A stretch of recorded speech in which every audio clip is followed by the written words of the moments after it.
അവിഹിതം. രചന അവതരണം നന്ദു അച്ചു കൃഷ്ണ.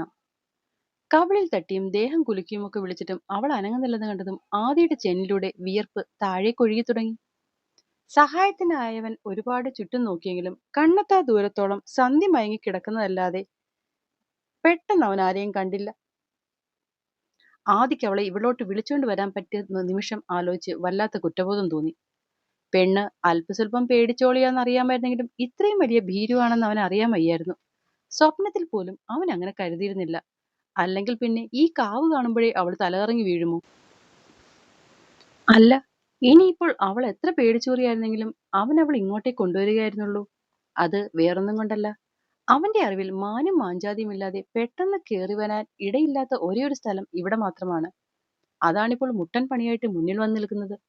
എന്ത് ചെയ്യണമെന്നോ ഏത് ചെയ്യണമെന്നോ അറിയാതെ പരിഭ്രാന്തി മാത്രം അവനിൽ ഭയമായി വന്നു നിറഞ്ഞു. കവിളിൽ തട്ടിയും ദേഹം പിടിച്ചു കുലുക്കിയും അവളെ ഉണർത്താൻ ശ്രമിക്കുമ്പോഴും പെണ്ണ് മയക്കം വിട്ടുമാറാതെ അവന്റെ കയ്യിൽ വാടിയ താമരത്തണ്ട് പോലെ കിടക്കുകയായിരുന്നു. എന്ത് ചെയ്യണമെന്നറിയാതെ ചുറ്റും കണ്ണോടിക്കുമ്പോഴാണ് അവളുടെ ബാഗ് അവന്റെ കണ്ണിൽ പെടുന്നത്. ഒരുപക്ഷെ അതിൽ അവളുടെ വെള്ളക്കുപ്പി ഉണ്ടാകുമോ എന്നുള്ളൊരു ചിന്ത പോലും ആദിക്ക് ആ സമയം നൽകിയ ആശ്വാസം ചെറുതൊന്നും ആയിരുന്നില്ല. അവൻ അവളെ പതിയെ നിലത്തേക്ക് കിടത്തി ബാഗിന്റെ അടുത്തേക്ക് ഓടി. അവന്റെ ഭാഗ്യം പോലെ അതിൽ കുപ്പിയും ഉണ്ടായിരുന്നു, അതിൽ വെള്ളവും. അവൻ അതുമായി ദേവക്കരിയിലേക്ക് ചെന്നു. മടിയിലേക്ക് അവളുടെ തല പിടിച്ചു വെച്ച് ഒരല്പം കൂടി നേരെയിരുത്തി കുപ്പിയിൽ നിന്നും വെള്ളം ശക്തമായി അവളുടെ മുഖത്തേക്ക് കുടഞ്ഞവൻ. ഒന്ന് രണ്ട് തവണ അങ്ങനെ ചെയ്തതും അവളുടെ ഇമകൾ വെട്ടി. ദൈവേ! അത് കണ്ടതും അതിൽ നിന്ന് ആശ്വാസത്തിന്റെ ശബ്ദം പുറത്തേക്ക് വന്നു. പിന്നെയും ഒന്ന് രണ്ട് തവണ കൂടി തട്ടി വിളിച്ചതും അവൾ പൂർണ്ണമായും കണ്ണു തുറന്നു. ആദിയേട്ടാ, പാമ്പ്! ഭയന്നും കൊണ്ട് നിലവിളിച്ചവൾ ആദിയെ പിന്നെയും ഇറുക്കി കെട്ടിപ്പിടിച്ചു. ഏയ്, പാമ്പൊന്നുമില്ല, നീ പേടിക്കാതെ. ഇല്ല, പാമ്പിണ്ട്. ഞാൻ കണ്ടതാ ആദ്യമായിട്ട് നോക്കുന്നത്. കണ്ടെന്നുള്ളത് നേര് തന്നെ, പക്ഷെ അതിപ്പോ അതിന്റെ കുടുംബത്ത് പറ്റി കാണും. നീ ഈ മണ്ണിൽ നിന്ന് എഴുന്നേറ്റെ, എന്നിട്ട് വണ്ടിയിൽ കയറ്, വീട്ടിൽ കൊണ്ടുപോയി വിടാം. അവൻ അവിടെ നിന്നും പോകാമെന്ന് പറയുന്ന കേട്ടതും അവളുടെ ശരീരത്തിൽ ജീവൻ തിരിച്ചു വന്നു. കൂടുതൽ എന്തെങ്കിലും ചോദിക്കാനോ പറയാനോ നിൽക്കാതെ അവൾ ഓടിപ്പോയി വണ്ടിക്കരികിലേക്ക് നിന്നു. ആ സമയത്ത് അവിടെ നിന്ന് എങ്ങനെയെങ്കിലും രക്ഷപ്പെടണമെന്ന് മാത്രമായിരുന്നു ആദിയുടെ മനസ്സിൽ. അതുകൊണ്ട് തന്നെ വന്നതും നിന്നതും പോയതും ഒന്നും അവന്റെ മനസ്സിലപ്പോൾ ഉണ്ടായിരുന്നില്ല. എങ്ങനെയെങ്കിലും ഇവളെ സ്വസ്ഥമായി വീട്ടിലെത്തിച്ചാൽ മാത്രം മതിയെന്നേ ഉണ്ടായിരുന്നുള്ളൂ. ഇങ്ങോട്ട് വന്നാലും ഇരട്ടി സ്പീഡിലാണ് തിരിച്ച് ആദി വണ്ടി ഓടിച്ചത്. കവലയിലേക്ക് കയറുമ്പോൾ ആദ്യം കണ്ണിൽപ്പെട്ടത് ചെത്തുകാരൻ ശങ്കരനെയാണ്. അയാളെ കണ്ടതും തലയ്ക്ക് ചുറ്റും സ്വർണം വലയം ചെയ്ത കർത്താവീശയെ പോലെയാണ് ആദിക്ക് തോന്നിയത്. അത്രയ്ക്കും ഒരു മനുഷ്യജീവിയെ കാണാൻ ആ കുറച്ചു നേരത്തിനുള്ളിൽ അവൻ ആഗ്രഹിച്ചിരുന്നു. വാഴത്തോപ്പ് കഴിഞ്ഞ് ഇടത്തേക്ക് തിരിയുമ്പോഴാണ് പാപ്പൻ വെച്ച് പിടിച്ച് സൈക്കിൾ വരുന്നത് കാണുന്നത്. ആദിയുടെ വണ്ടി കണ്ടതും പുള്ളി വെപ്രാളത്തിൽ അവന്റെ മുൻപിലേക്ക് സൈക്കിൾ കൊണ്ടു നിർത്തി. അതൊന്ന് സ്റ്റാൻഡിൽ പോലും നിർത്താതെ അവന്റെ അടുത്തേക്ക് പാഞ്ഞു ചെന്നു. മോളെ, ദേവി മോളെ, നീ മോളെ. വണ്ടിൽ നിന്നും ഇറങ്ങിയ ദേവിയെ തന്നോട് നെഞ്ചോട് ചേർത്ത് പിടിച്ച് അയാളുടെ കൈയും തലയിലും തലോടിക്കൊണ്ട് ആ മുഖത്തേക്ക് നോക്കി. പാപ്പനിങ്ങനെ പേടിക്കൊന്നും വേണ്ട, ഞാൻ പാപ്പന്റെ മോളെയൊന്നും ചെയ്തിട്ടില്ല. മുഖം കൂട്ടി മറുപടി പറയുമ്പോൾ അവനിൽ തെളിഞ്ഞു നിന്ന ഭാവം അയാൾക്കറിയില്ലായിരുന്നു. ആദി, പാപ്പൻ ഇനി കൂടുതലൊന്നും പറഞ്ഞ് കഷ്ടപ്പെടണമെന്നില്ല. പാപ്പന്റെ മുഖത്ത് എഴുതി വെച്ചിട്ടുണ്ട് എന്നോട് പറയേണ്ടതെല്ലാം. അത് പിന്നെ മോനെ, നിങ്ങൾ തിരക്കി ഞാൻ 2-3 വട്ടം ഇതിലേക്കൂടൊക്കെ പോയായിരുന്നു. എന്നിട്ടും കാണാതെ വന്നപ്പോൾ അയാളുടെ മുഖം കുനിഞ്ഞു. ഒപ്പം അയാൾ എന്താണ് മനസ്സിൽ കണ്ടതെന്ന് ആദിക്ക് മനസ്സിലായി എന്നുള്ളതും അയാളുടെ വിഷമം കൂട്ടി. പാപ്പൻ കൂടുതൽ വിസ്തരിക്കാൻ നിൽക്കണ്ട, പോകാൻ നോക്ക്. പറയുകയും ദേവി ഒന്ന് നോക്കുപോലും ചെയ്യാതെ ആദിയുടെ വണ്ടി 100-110 പിടിച്ചു. പക്ഷെ ആ നേരം അതുവരെയുള്ള ആദിയുടെ പെരുമാറ്റത്തെപ്പറ്റി ചിന്തിച്ച് കാട് കയറുകയായിരുന്നു ദേവി. എന്താടി നിനക്ക്? 2-3 ദിവസമായി കാണുന്നു നിന്റെ ചടച്ച മൂക്കും മുഖവും. അതും എന്നോട് മാത്രം. ബാക്കിയുള്ളവരോടൊക്കെ സംസാരിക്കുമ്പോൾ നിന്റെ മുഖം ചെന്താമര പോലെ അങ്ങ് വിടരുമല്ലോ. അത് തിരിഞ്ഞെന്റെ നേരെ വരുമ്പോഴേക്കും കരിന്തിരിയാകും. അതിന്റെ കാര്യം എന്താണെന്ന് പറഞ്ഞിട്ട് ഇന്ന് നീ പോയാൽ മതി. സ്കൂളിന്റെ വരാതിയിൽ ദേവിയെ പിടിച്ചു നിർത്തിക്കൊണ്ടായിരുന്നു ആരതിയുടെ ആക്രോശം. മാറിക്ക് ആരതി, എനിക്ക് നിന്നോടൊന്നും സംസാരിക്കാനില്ല. അവളുടെ കൈ തട്ടിമാറ്റി ദേവി ക്ലാസ്സിലേക്ക് നടന്നു. അങ്ങനെ പറഞ്ഞാൽ എങ്ങനെയാ ശരിയാവുന്നേ? ഒന്നുമില്ലേലും നിനക്ക് വേണ്ടി ഒരാവശ്യവുമില്ലാതെ കുറെ തല്ലും ഞാനും കൊണ്ടതല്ലേ. അപ്പൊ പിന്നെ കാര്യം എന്താണെന്നറിയാനുള്ള അവകാശം എനിക്കുമുണ്ട്. അതുകൊണ്ട് മോള് വല്ലാണ്ട് ജാടയും വേലയും കാണിക്കാതെ കാര്യം പറയാൻ നോക്ക്. പല്ല് ഞെരിച്ചുകൊണ്ടായിരുന്നു പറച്ചിലെങ്കിലും സ്വരം മറ്റാരും കേൾക്കാതിരിക്കാൻ അവൾ ചുറ്റുപാടും ശ്രദ്ധിച്ചിരുന്നു. പിന്നീന്ന് കുത്തുന്നവരോടൊന്നും എനിക്ക് സംസാരിക്കാനില്ല. ദേവിയും വിട്ടുകൊടുത്തില്ല. ആരാടി നിന്റെ പിന്നീന്ന് കുത്തിയത് ശവമേ? ആരതി അവളുടെ കയ്യിൽ പിടിച്ച് ഞെരിച്ചുകൊണ്ട് അലറി. നീ അല്ലാതാര്? ഞാനോ? ഞാൻ എന്ത് ചെയ്തിരി? നീയല്ലേ എല്ലാം ചെയ്തത്. എല്ലാരുടെ മുന്നിൽ ഒറ്റിയതും പോരാ, ഇപ്പൊ വന്ന് ന്യായം പറയുന്നു. ദേവി ആ കൈ തട്ടിമാറ്റി. ഞാൻ ഞാൻ ഒറ്റിയതല്ല. ആരതിയുടെ അതുവരെയുള്ള വീറും വാശിയും മാറി അവളുടെ സ്വരമിടറി. ശനിയാഴ്ചത്തെ ആ സംഭവത്തിന് ശേഷം ഇന്ന് ബുധനായി. തിങ്കളാഴ്ച മുതൽ ദേവി സ്കൂളിൽ വന്നു തുടങ്ങിയെങ്കിലും പെണ്ണ് ആരതിയെ പൂർണ്ണമായും ഒഴിവാക്കിയായിരുന്നു നടത്തം. ആരതി 2 ദിവസമായി ഈ പിറകെ നടപ്പ് തുടങ്ങിയിട്ട്. ഇന്നാണ് ദേഷ്യപ്പെടാനാണെങ്കിലും ദേവി അവളോട് മിണ്ടുന്നത്. കണ്ണു നിറഞ്ഞുള്ള ആരതിയുടെ നിൽപ്പ് കണ്ടതും ദേവിക്കും സങ്കടമായി. ഒരിക്കലും ഇവളോട് പിണങ്ങരുതെന്നാണ് കരുതിയിട്ടില്ല. പക്ഷെ അവളാണ് തന്റെ ആദ്യേട്ടനെ കാര്യമെല്ലാവരോടും പറഞ്ഞെന്നറിഞ്ഞപ്പോൾ സഹിക്കാൻ കഴിഞ്ഞില്ല. അതിന്റെ ഒരു വിഷമമാണ് ഈ കാണിച്ചതത്രയും. അടുപ്പുകലിന്റെ അവിടെ നിന്ന് മാറി വാഴയുടെ ചുവട്ടിലിരിക്കുകയായിരുന്നു. ഉച്ചക്കത്തെ കഞ്ഞിയും പയറും കഴിഞ്ഞ് പാത്രമൊക്കെ കഴുകി വെച്ച് കലച്ചേച്ചി പോയി. അതുകൊണ്ടിപ്പം അവര് മാത്രമേ അവിടെയുള്ളൂ. കഞ്ഞിപ്പുരയുടെ സൈഡിൽ ഇടത്തോട്ട് മാറിയാണ് വാഴത്തോട്ടം. തോട്ടം എന്ന് പറഞ്ഞാൽ ആരും അങ്ങനെ വെച്ചു പിടിപ്പിച്ചതൊന്നുമല്ല. ഒരു വാഴയുടെ കീഴിൽ 9 കന്നു വന്ന് നിന്ന് അതങ്ങ് വളർന്നു. കായ്ച്ചും കുലച്ചും വീണ്ടും വളർന്നതും വാഴകളെല്ലാം കൂടി ചേർന്ന് അവിടെ ഒരു പഞ്ചായത്ത് അങ്ങ് തുടങ്ങി. കാലച്ചേച്ചി വെയിൽ കൊള്ളാതിരിക്കാൻ അതിന്റെ ചുവട്ടിൽ പിടിച്ചിരിക്കുന്ന വെട്ടുകല്ലിൽ ഇരിക്കുകയാണ് ആരതിയും ദേവിയും.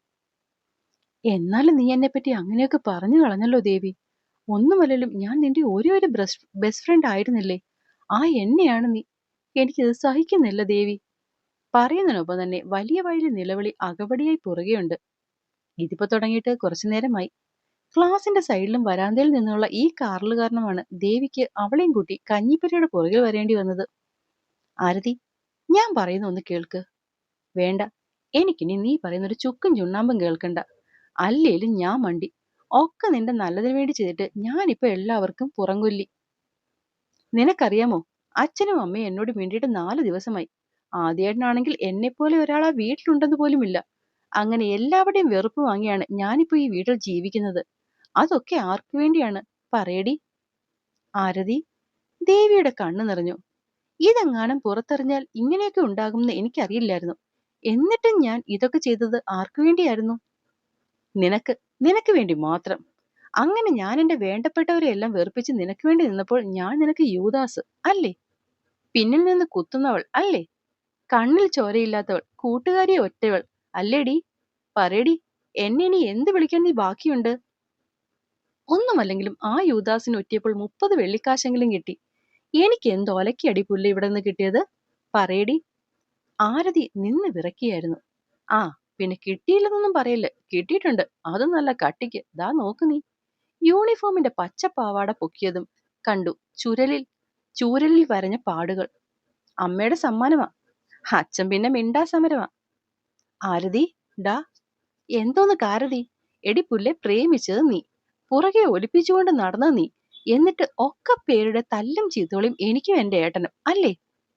ആരതി, ഒന്നാമത് എനിക്ക് പെരുത്ത് കേറിയിട്ട് വയ്യ. അതിന്റെ കൂടെ നീ ചുമ്മാ കിടന്ന് ആവശ്യമില്ലാത്ത കാര്യത്തിന് വിളിച്ചാലുണ്ടല്ലോ, വെച്ച് തേമ്പും ഞാൻ. പറഞ്ഞില്ലെന്ന് വേണ്ട. ആരതി കുറച്ചു നേരത്തേക്കാണെങ്കിലും ടെററായി. അത് പിന്നെ നീയല്ലേ ഈ പ്രശ്നം മൊത്തം ഉണ്ടാക്കിയത്? നിന്നോട് ആരാ പുല്ലേ പറഞ്ഞ് എന്റെ ആദ്യേട്ടന്റെയും കാര്യം പോയി അപ്പനോട് പറയാൻ? അതുകൊണ്ടല്ലേ ഇതൊക്കെ ഉണ്ടായത്? ആടി, ഒക്കെ ഞാൻ കാരണമാണ്, അല്ലാതെ നീയൊന്നും ചെയ്തിട്ടില്ല അല്ലേ? അതേടി. എടി, നീ ഒന്ന് ആലോചിച്ച് നോക്കി ആരതി. ഇന്ന് വരെ എന്റെ മനസ്സിലെ സ്നേഹം കൊണ്ട് ആർക്കെങ്കിലും എന്തെങ്കിലും ബുദ്ധിമുട്ടുണ്ടായിട്ടുണ്ടോ ആരതി? നീ പോയി പറഞ്ഞില്ലായിരുന്നെങ്കിൽ ഇതൊന്നും ഒരിക്കലും ആരും അറിയാൻ കൂടി പോന്നില്ല അല്ലേ? അതിന് ആരതിക്ക് മറുപടി ഒന്നും കൊടുത്തില്ല. നീ ഈ പറഞ്ഞതൊക്കെ സത്യമാണെങ്കിലും ഒക്കെ എന്നിൽ തുടങ്ങി എന്റെ കൂടെ അങ്ങ് അവസാനിച്ചു പോയേനെ. ഇതിപ്പോ എല്ലാരും അറിഞ്ഞു. എല്ലാവർക്കും അങ്ങോട്ടും ഇങ്ങോട്ടും ബുദ്ധിമുട്ടായി, വിഷമങ്ങളുമായി. ഒക്കെ നിന്റെ ഒരാളുടെ തുറന്നു പറച്ചിൽ കൊണ്ടാണെന്ന് ഓർക്കുമ്പോൾ എനിക്ക് ദേഷ്യവും സങ്കടവും വന്നു. അതാ ഞാൻ.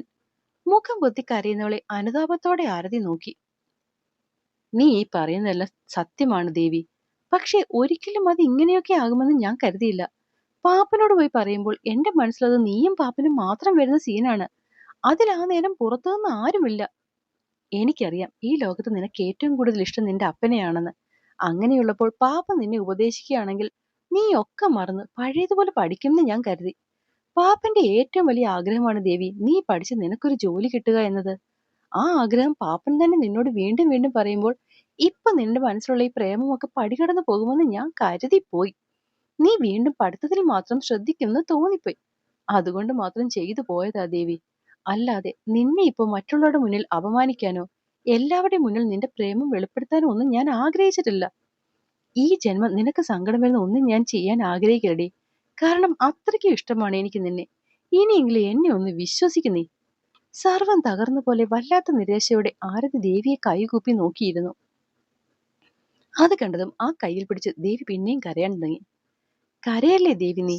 ഈ പ്രേമവും കോപ്പവും കളഞ്ഞ് നീ പഴയ പോലെ നന്നായി പഠിക്കാൻ വേണ്ടി മാത്രം ഞാൻ ചെയ്തു പോയതാണ്. പക്ഷെ എന്ത് ചെയ്യാം, അടപടലം 3G ആയിപ്പോയി. ആ പോട്ടെ, അടുത്ത തവണ ഈ അബദ്ധമൊന്നും പറ്റാതെ നമുക്ക് നോക്കാം. കാലിലെ ചൂരലിന്റെ പാടി തടവിക്കൊണ്ട് ആരതി വലിയ കാര്യം പോലെ പറഞ്ഞു. അടുത്ത തവണയോ? ആരുടെ? ഇനി നീ എന്താ ചെയ്യാൻ പോകുന്നത്? ഞെട്ടലോടെ ദേവി ചോദിച്ചു. അത് പിന്നെ ഈ പ്രേമം നിന്റെ പൊട്ടിപ്പാളീസായല്ലോ. അപ്പോ കുറച്ചു നാൾ കൂടി കഴിഞ്ഞ് ഈ നമ്മൾ പഠിച്ച് ജയിച്ച് പാസ്സായതിനു ശേഷം നമ്മൾ വീണ്ടും പ്രേമിക്കുമല്ലോ. നമ്മളോ? അല്ല നീ. നീ പിന്നെയും പ്രേമിക്കുമല്ലോ. ഏ? ഞാനോ? പിന്നില്ലേ. എടി, ഒരിക്കൽ പ്രേമിച്ചവർ പിന്നെയും പിന്നെയും പ്രേമിക്കും ദേവി. നിനക്കതറിയാത്തോണ്ടാ. അങ്ങനാണോ? ആണോന്നോ? ഹും, നിനക്ക് എന്തറിയാം ദേവി ഈ പ്രേമത്തെ പറ്റി? ആ പോട്ടെ, ടെൻഷനൊന്നും വേണ്ട.